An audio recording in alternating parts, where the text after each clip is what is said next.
Bismillahirrahmanirrahim. Assalamualaikum warahmatullahi wabarakatuh. My name is Helmi Bin Rozain.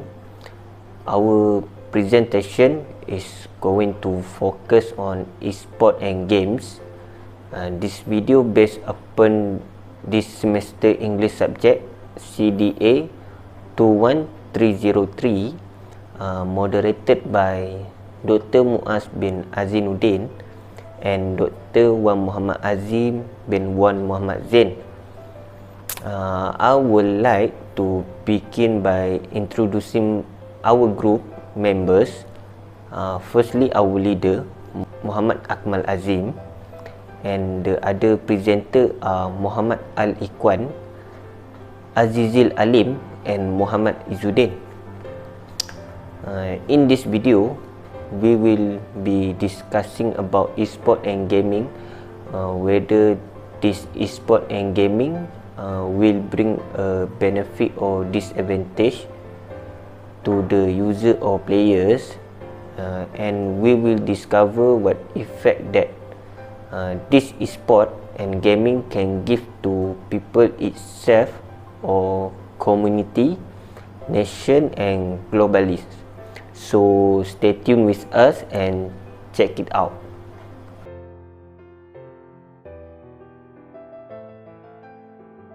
Okay guys, and I will share to you about the benefits that we can get when we join the esport and playing games. Okay, first of all, when we playing games, we can lower the stress. This is why many people nowadays playing games, because playing game is a great way to deal with the unwanted stress and getting away from stress with doing our enjoyable, our favorite things is one of the good things that we can do to have a good health and have a peace mind. I'm not saying that a game is the best way to release the stress, but it can help us. It can be one of the best way. And next, it can improve our health, such as the eyesight. Our eyesight will be, it can improve our eyesight when we playing games, especially the FPS game, because the FPS game such as COD or CSGO like that can make our eyes can be more contrast to the color. That's why one of the best way to improve our eyesight is playing games. And the benefit of joining the esport, it can help the youth to improve their skills, and they also can get money when they're winning the tournament. And the point is, it can be the career for someone, because when they join the esport, then all people will know them, and when they stop playing esport, join the tournament, they also can be a streamer, such as we have Shark, we have Ninja. So for these guys is from the esport tournament, then after they quit from joining the tournament, they also have their own work, their own career as a streamer that can give them money even they don't join the tournament. So that can be one of the career, and maybe can be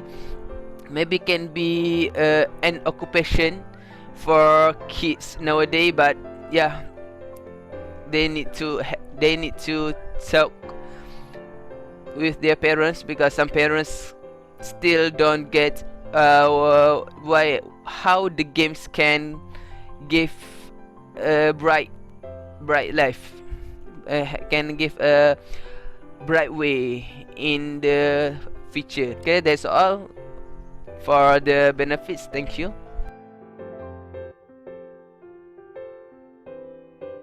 This was not an easy post for me to record. I love gaming and I love watching esports grow. I spend most of my effort trying to advocate for esports. However, there are some negative effects to gaming and esports, which is addiction. Video games are designed to be addictive, so it is essential to have some self-control, especially people with poor impulse control or who have a hard time fitting in are most vulnerable to game addiction. In fact, back in 2011, a gamer died at an internet cafe after playing for 3 days straight, and a baby died because their parents neglected it due to their gaming addiction. It is better to watch out for this form of addiction because it might eventually end up costing you a lot. Second is injuries. Yes, esports athletes get injuries. Carpal tunnel syndrome is probably the most known about and feared repetitive strain injury for esports athletes. Also, in the carpal tunnel is the median nerve, and its job is to communicate with your brain. Basically, the symptoms associated with carpal tunnel syndrome is a result of the breakdown in communication between the nerve in the carpal tunnel and your brain. The biggest con of esports is that there's no room for character development or self-knowledge and improvement. The truth is that youth sports instill character, sportsmanship, teamwork and values in each players, while much of this is lost through the competitive nature of sports. It's important part of what athletics has to offer, and one of the few things that esports will never be able to simulate. It's important even for children that have no aspirations towards professional sports to learn these values and improve themselves.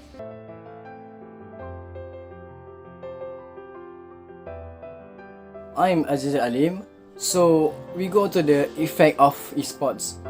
For your information, there is positive and negative effect in esports.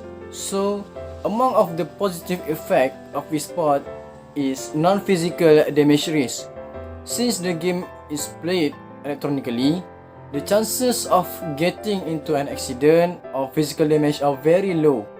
It's different from physical sports because the percentage of chances of getting injured is high. For example, football and basketball, there is physical sport. And there are also a negative effects on esports, which is it can affect the mental health of the people. Players can have a game addiction, so they reduce contact with the environment. Playing electronic games loses the competitors' interest in doing their daily activities such as hobbies or sports. Thus, they do not perform outdoor activities. Furthermore, gamers' attitude changes with the interactive games because they can be isolated. So, they lack social interaction with their families and friends. Additionally, the children's behavior can be affected by the excessive gaming because they do not difference between real life and in-game life. There's nothing wrong with making the video game a hobby to fill your free time and entertainment if it's well controlled. We can get positive and negative effects based on the way we use it. So, as video game players in esports, we must limit or control these video game activities so as not to get caught up in the detrimental effects on ourselves. That's all. Thank you. Esports has become a global phenomenon and does not show any signs of slowing down. For years now, Malaysia has been a key player in Southeast Asia and globally, producing young talents in multiple game titles who could stand among the best in the world. The Minister Youth and Sports at the moment, Syed Saddiq bin Syed Abdul Rahman, has taken up the challenge of launching this initiative to tap into the esports scene. He provides 25 key initiatives under 5 strategic priorities aimed to maintain the continuance of esports excellence in Malaysia. The plan will also serve a reference point for all industry players to keep develop the esports industry as a whole. The 5-year plan will shed some light into the future of esports in Malaysia In the tabling of the 2019 annual budget, the Ministry of Finance laid down 10 million ringgit to be invested in the development of eSports. This government plan will help the eSports player, moreover, the students who are involved in these platforms to bring the name of Malaysians to the worldwide.